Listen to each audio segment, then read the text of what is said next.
आज हम पढ़ेंगे किसके बारे में? रिप्रोडक्शन के बारे में, है ना। इसको पढ़ने के पहले हम देख लेते हैं पिछले क्लास में हमारा क्या क्या हो गया है ना। पहला क्लास में हम पढ़े थे लिविंग थिंग को किसकी आवश्यकता पड़ती है? फूड, एयर एंड वाटर की। यानी ये जो लिया वो क्या हो जाएगा? लिविंग थिंग हो जाएगा, जिसमें ग्रोथ होगा। दूसरा है ग्रोथ, ग्रोथ जिसमें होगा यानी वृद्धि जिसमें होगा वह क्या कहलाएगा? सजीव कहलाएगा, लिविंग थिंग कहलाएगा। तीसरा क्या पढ़े थे गुण? तीसरा गुण था मूवमेंट, जिसमें क्या होगा? प्रचलन होगा, है ना। जो एक स्थान से दूसरी जगह मूव करेगा वह क्या कहलाएगा?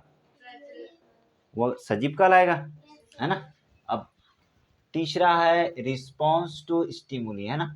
मतलब यह हुआ कि इसमें क्या कौन सी क्रिया होगी? उद्दीपन की क्रिया होगी, जिसमें हम लोग क्या करेंगे? फील करेंगे किसी चीज़ों को, गर्म ठंडा ये सारा चीज़ महसूस करेंगे। अपने इन्वायरमेंट के प्रति जो भी चेंज होगा उसको महसूस करेंगे, वह किसके अंतर्गत आएगा? रिस्पॉन्स टू स्टिमुली यानी उद्दीपन के अंतर्गत, है ना। पांचवा हम लोग पढ़े थे किसके बारे में? रेस्पिरेशन के बारे में। यानी जो लिविंग है वह क्या करेगा? सांस लेगा। यानी हम लोग क्या कर रहे हैं? ऑक्सीजन ले रहे हैं और कार्बन डाइऑक्साइड छोड़ रहे हैं। कोई दिक्कत? छठा था हमारा एक्सक्रेशन यानी उत्सर्जन। यानी क्या किया? लिविंग ने भोजन किया, लिविंग ने क्या किया? रेस्पिरेशन किया। अब इसके फलस्वरूप जो बेकार का पदार्थ हमारे शरीर में रह गया वह क्या कहलाया? वह बेकार पदार्थ कहलाया, है ना। एक्सक्रेटरी प्रोडक्ट्स कहलाया। और उसी को बाहर निकालने की प्रक्रिया क्या कहलाया? एक्सक्रेशन कहलाया यानी उत्सर्जन कहलाया। कोई दिक्कत? अब देखिए सातवां है, आज हम पढ़ेंगे किसके बारे में? रिप्रोडक्शन के बारे में। यह किसका गुण है? सजीवों का गुण है। अब देख लेते हैं कि रिप्रोडक्शन में क्या कह रहा है। The process by which living organism produce new member, यानी वैसा तरीका, वैसा प्रोसेस जिसमें लिविंग क्या करेगा? प्रोड्यूस करेगा यानी उत्पन्न करेगा। किसको उत्पन्न करेगा? न्यू मेंबर को उत्पन्न करेगा, है ना। किसको उत्पन्न करेगा? न्यू मेंबर को, यानी सदस्य को। लिविंग क्या करेगा? अपने ही सदस्य को उत्पन्न करेगा, न्यू मेंबर, है ना। ऑफ देयर स्पीसीज, अपने ही स्पीसीज के नए मेंबर को उत्पन्न करेगा। क्या कहलाता है वो? रिप्रोडक्शन कहलाता है ना। इसी को बोलते हैं प्रजनन। क्या बोलते हैं? प्रजनन, है ना। कोई भी लिविंग थिंग है, देखिएगा वो क्या करेगा? अपने ही जैसे क्या करेगा? अपने ही जैसे नए बेबी को जन्म देगा। देगा या नहीं देगा? जैसे मनुष्य है, ह्यूमन है, ह्यूमन क्या अपने ही जैसे बच्चे को जन्म दे रहा है? क्या दे रहा है या नहीं दे रहा है?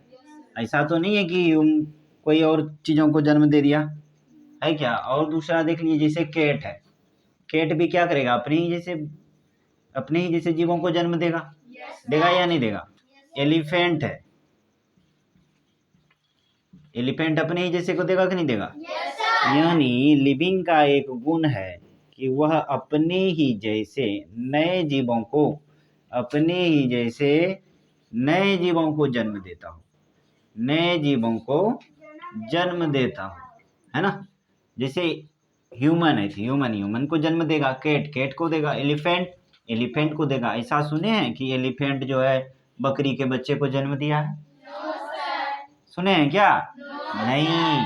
रिप्रोडक्शन का सबसे बड़ा गुण है कि यह अपने ही जैसे वृद्धि करने में, जब रिप्रोडक्शन करने में, प्रजनन में, यह अपने ही जैसे जीवों को जन्म देगा, किसी दूसरे को देने वाला नहीं है। अब देखिए दूसरा कह रहा है कि रिप्रोडक्शन इज इसेंशियल, आवश्यक है रिप्रोडक्शन किसके लिए? For the survival of species, species के अस्तित्व को बनाए रखने के लिए प्रजनन होना क्या है? आवश्यक है। ऑन द अर्थ, कहाँ पर? पृथ्वी पर। यदि पृथ्वी पर किसी जीवों के अस्तित्व को बचाए रखना है तो आपको क्या करना पड़ेगा? उस जीवों को रिप्रोड्यूस कराना पड़ेगा, नए जीवों को जन्म देना पड़ेगा। मान लिया जाए, थोड़ा देर के लिए समझ लेते हैं कि आप मान लेते हैं थोड़ा देर के लिए, जैसे ह्यूमन के बारे में भी बात किया ना, ह्यूमन बीइंग का मान लेते हैं कि अगला कोई भी नया बेबी पैदा नहीं देगा। थोड़ा देर के लिए मान लेते हैं, तो क्या होगा? आज से 60 साल, 70 साल, 80 साल, 100 साल के बाद पता चलेगा सारा का सारा मनुष्य मर गया है, कोई बचा नहीं है। क्यों मर गया? क्योंकि अब नया कोई पैदा ले रहा नहीं है। और जब नया पैदा नहीं लेगा तो ह्यूमन क्या हो जाएगा? विलुप्त हो जाएगा कि नहीं पृथ्वी पर से? तो यही कह रहा है कि फॉर सर्वाइवल, यानी इसके अस्तित्व को यदि आपको बचाना है तो क्या करना पड़ेगा, रिप्रोडक्शन करना पड़ेगा, है ना। कहाँ पर अस्तित्व को बचाना है, पृथ्वी पर। अभी तक तो हमको इतना ही पता है ना कि पृथ्वी पर ही लाइफ क्या है, संभव है ना। अब लाइफ संभव है तो लाइफ को आगे बढ़ाने के लिए कोई ना कोई तो आना चाहिए।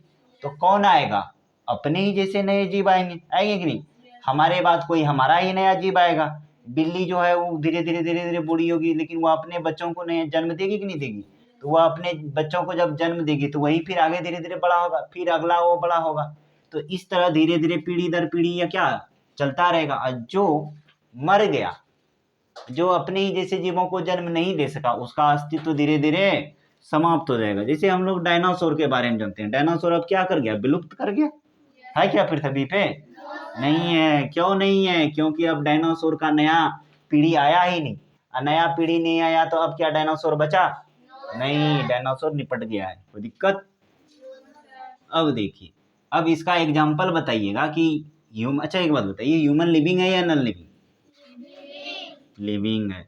लिविंग है तो यह बताइए इसमें रिप्रोडक्शन हो रहा है क्या, होगा कि नहीं होगा, यानी लिविंग है तो रिप्रोडक्शन होगा, कोई दिक्कत।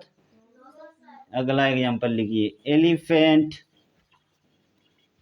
लिविंग या नॉन लिविंग, लिविंग। लिविंग है तो इसमें रिप्रोडक्शन होगा, अच्छा इसमें भी होगा, इसमें भी होगा। एक लाइन और लिखा हुआ है, नॉन लिविंग थिंग्स, यानी निर्जीव वस्तु कैन नॉट रिप्रोड्यूस, यह रिप्रोड्यूस कर सकता नहीं है, यह अपने जैसे जीवों को जन्म दे सकता नहीं है। नहीं तो ऐसा अगर देता तो पता चलता कि बोर्ड खरीद के लाए हैं, साल 2 साल के बाद एक और बोर्ड पैदा ले लिया है। ऐसा होता है क्या, हम लोगों को मार्कर एक को खरीदना पड़ता है, बाद में पता चलता 2-4 ठो मार्कर इसके तरह और हो गया है। होता है ऐसा क्या, नहीं होता है। लेकिन बिल्ली को पालिए, देखिएगा कुछ दिन के बाद 2-4 ठो और उसके यहाँ बिल्ली मिलेगा, छोटा छोटा।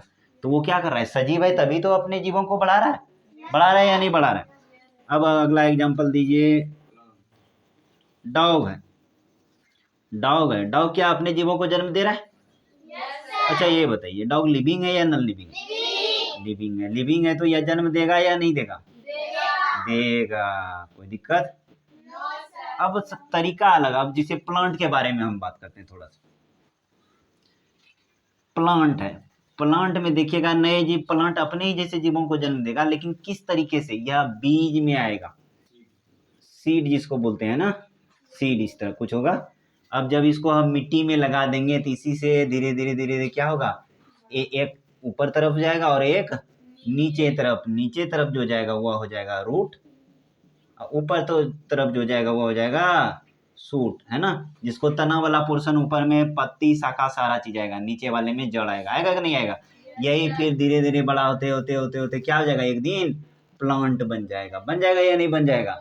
तो क्या प्लांट अपने ही जैसे जीवों को धीरे धीरे जन्म दिया क्या, या और तरीका हो सकता है इसका। जैसे कि हम देखते हैं आलू में दिखेगा छोटा छोटा बर्ड होता है जिसको आंख बोलते हैं, होता है इस तरह क्या, हाँ, थोड़ा देर में दिखेगा इसी से छोटा निकलने लगा।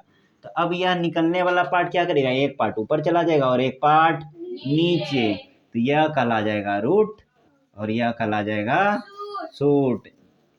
अब देखो इसी से नया पौधा बन गया, ठीक इस तरह भी, इसमें भी ठीक इसी तरह होगा, जस्ट इसमें भी इसी तरह होगा। और दूसरा लेते हैं, जैसे रोज का प्लांट देखें, रोज देखें, गुलाब का हम लोग क्या करते हैं, छोटा छोटा पीस करके मिट्टी में गाड़ देते हैं कि नहीं गाड़ते। तो यहाँ से क्या होगा, रूट निकलने लगेगा और यहाँ से धीरे धीरे निकलने लगा और यह नया प्लांट बन जाएगा, न्यू प्लांट बन गया कि नहीं बन गया। तरीका अलग अलग हो सकता है, तरीका बडिंग फॉर्मेशन हो सकता है, तरीका सीड से बन सकता है, तरीका इसी के स्टेम को काट के लगाने पे बन सकता है, लेकिन यह क्या करेगा, रिप्रोडक्शन ही कर रहा होगा। ऐसा थोड़े नहीं कि रोज का लगाए और नीम का हो गया, रोज का काट के लगाएंगे तो रोज का ही प्लांट होगा ना, रोज का ही प्लांट होगा। अच्छा, यहाँ तक में किसी को दिक्कत।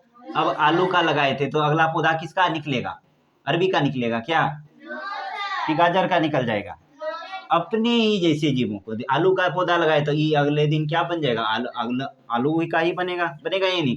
फिर जब बड़ा होगा तो ये भी क्या किसको जन्म देगा, आलू को ही नया नया आलू प्रोड्यूस करेगा, फिर ये बड़ा होगा, तो फिर इस तरह इसका स्पीसीज लगातार चलता रहेगा। जिस दिन ये बंद हो गया तो उस दिन क्या हो जाएगा, अस्तित्व समाप्त होने लगेगा। लेकिन ऐसा होगा नहीं।